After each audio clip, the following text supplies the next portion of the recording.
Bonjour, le père Étienne Kern est le recteur du sanctuaire de Paray-le-Monial. Il est membre de la communauté de l'Emmanuel et pendant 7 Avents, ils ont décidé de proposer à la méditation des fidèles de quoi alimenter l'espérance, la réflexion autour de la grave crise que traverse en ce moment notre Église. Père Étienne Kern, bonjour. Est-ce que, déjà en première question, il ne faudrait pas tout simplement accepter cette crise, accepter la réalité de cette crise? Oui, il s'agit de pouvoir entrer à l'intérieur de nous-mêmes et d'écouter aussi ce que cette crise, cette tempête bouleverse en nous, d'écouter le retentissement en nous de cette crise. Nous sommes bouleversés en tant qu'Église, mais aussi personnellement. Et ma préoccupation, c'est comment pouvoir nous aider les uns les autres à traverser cette crise ensemble. Et il me semble que le premier pas pour cela, c'est de s'écouter soi-même, écouter les émotions qui nous traversent, et nous accueillir nous-mêmes et aussi accueillir les autres dans ce qu'ils traversent, les émotions peut-être de colère, de honte, de tristesse, de découragement, et de se mettre devant le Seigneur avec tout cela. Mais alors cela veut dire qu'on a le droit d'être en colère face à cette situation? Qui fait l'ange fait la bête, et donc il vaut mieux s'avouer à soi-même les sentiments qui nous habitent plutôt que de faire semblant qu'on ne le ressent pas.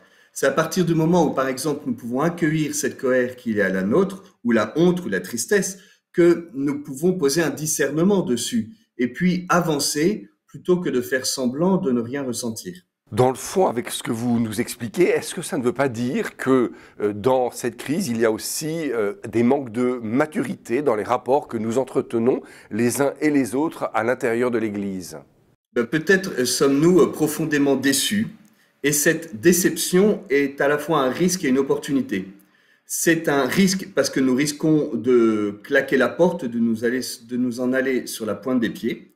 Mais ça peut être une opportunité pour remettre en cause justement cet idéal qui vient de choir et de nous demander si cet idéal était véritablement évangélique et si cette Église qui nous déçoit, c'était l'Église telle que nous nous la représentions ou bien l'Église telle qu'elle est en son mystère et en sa réalité.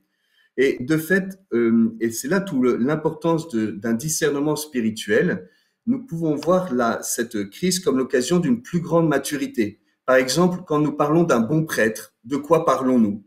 On voit bien que le Seigneur nous a donné comme modèle le Père Jacques Hamel. Eh bien, le Père Jacques Hamel n'est peut-être pas un prêtre qui était brillant, qui était extraordinaire, mais quelqu'un de finalement assez humble et effacé qui ne correspond pas aux critères mondains de ce que pourrait être un bon prêtre.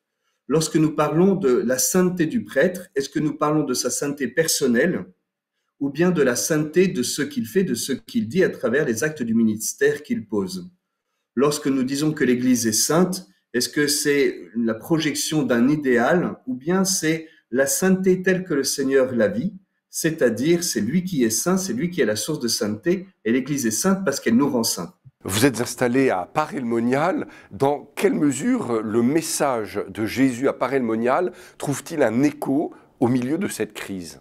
Personnellement, le message de Paray-le-Monial m'a beaucoup aidé pour traverser la tempête et continue de m'aider.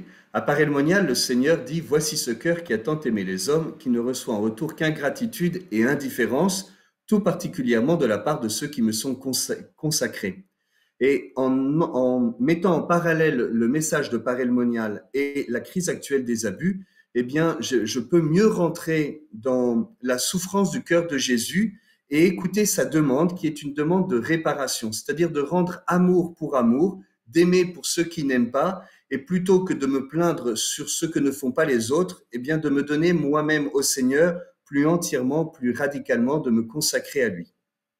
Beaucoup de fidèles aujourd'hui, parfois même des prêtres, se disent que dans le fond, il serait plus simple d'abandonner le combat, de laisser l'Église partir à volo et puis de continuer une relation directe avec Dieu. Qu'avez-vous envie de répondre à ces déçus de l'Église? Bernanos disait qu'on ne réforme l'Église qu'en souffrant pour elle, et que l'Église n'a pas besoin de réformateurs, mais de saints. Et si nous voulons que quelque chose bouge dans l'Église, demandons-nous intérieurement ce qui doit bouger en nous-mêmes. À quel point de conversion le Seigneur m'appelle-t-il? Le pape François parle d'une culture de l'abus, c'est-à-dire une culture qui a permis que les abus aient eu lieu et que les abus aient été couverts.